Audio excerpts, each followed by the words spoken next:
From 26th to 28th November 2018, Kenya, in collaboration with Canada and Japan, hosted the first global conference on the sustainable blue economy. This was held in Nairobi.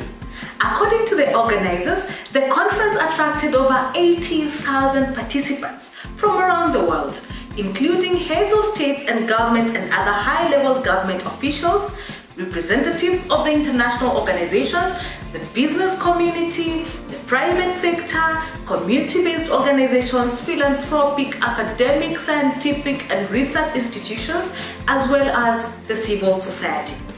Our observation here, which is why we have bothered to indicate the different groups of participants, was eye-opening. That among such great wealth of participants was also a lot of different interpretations of what the blue economy is, from the geographical scope to its nature, as well as many other aspects. We dare to say at the onset that this divergence in definition is artificial and quite deliberate. In fact, on the first day of the Nairobi conference, Uganda's President Museveni hinted at his struggle with what the blue economy is all about. When I heard of the blue economy, I didn't attend to it. But when I studied more, I said, but these people are talking, why do they call it blue economy? Why don't they call it life? Because what we're talking about here is about life. But there is no life without water. Additionally, many of you, our esteemed viewers, have been asking us, including along very interesting corridors, what the blue economy is. Therefore, at Utafiti Hub, we set out to assist you in unpacking what the blue economy is about. Hence, we dedicate today's video as we usher in the year 2019 to address this issue. Hello, I'm Joaquin Boshi, and welcome to Utafiti Hub. We address this issue by looking at three main questions. 1. What is the current state of the blue economy initiatives? 2. What is the current state of definition? 3. What suggestions does Utafiti Hub offer on the way forward? So first, the current state of blue economy initiatives. We note that the phrase blue economy has been buzzing a lot around us lately. And thanks to this, the past 10 years have seen a lot of activity around the topic, including the said recent Global Nairobi Conference. There have also been domestic blue economy conferences in 2018 in different countries. In Kenya, for instance, in the counties of Mombasa and Bomet. Additionally, many sustainable blue economy conferences are also scheduled to take place, including the 2020 conference in Lisbon, Portugal. We are heading towards a planned second UN Ocean Conference in 2020. So this is Nairobi meeting is the building block towards that 2020 conference, when we as a global community assess how we are progressing in SDG 14's implementation, stopping illegal fishing, stopping marine plastic, addressing ocean acidification, all these challenges which the ocean now has. We also note that many institutions, such as the United Nations, have been taking deliberate steps, and also that new institutions have been established to foster the blue economy agenda.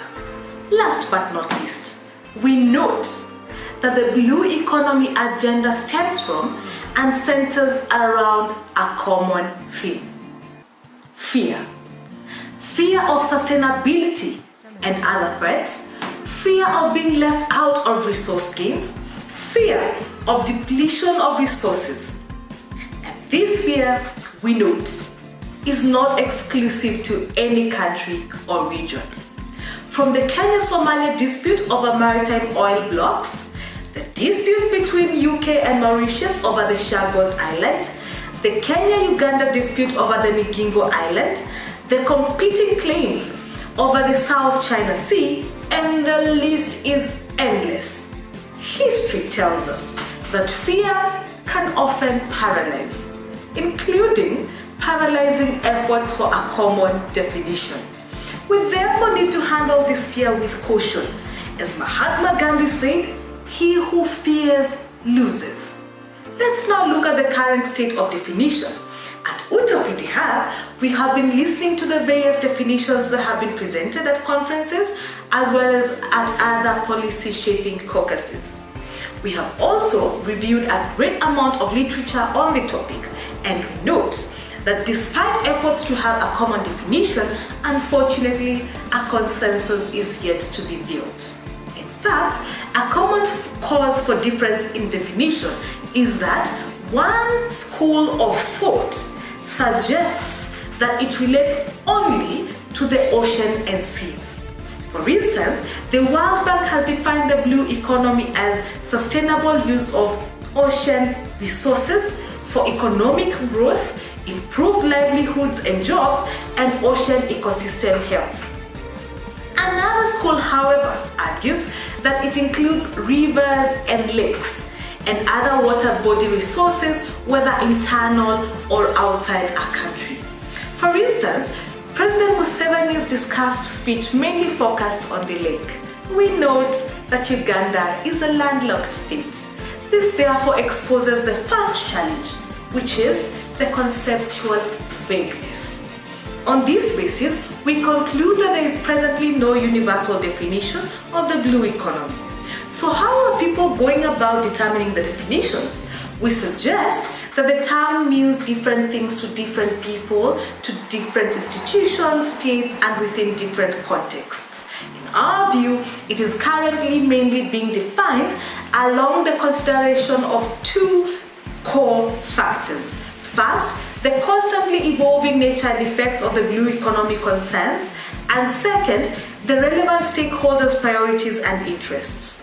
While we acknowledge that it may be difficult to come up with a global definition for these reasons, we nevertheless suggest that it is possible, and there is indeed an urgent need to agree on common parameters.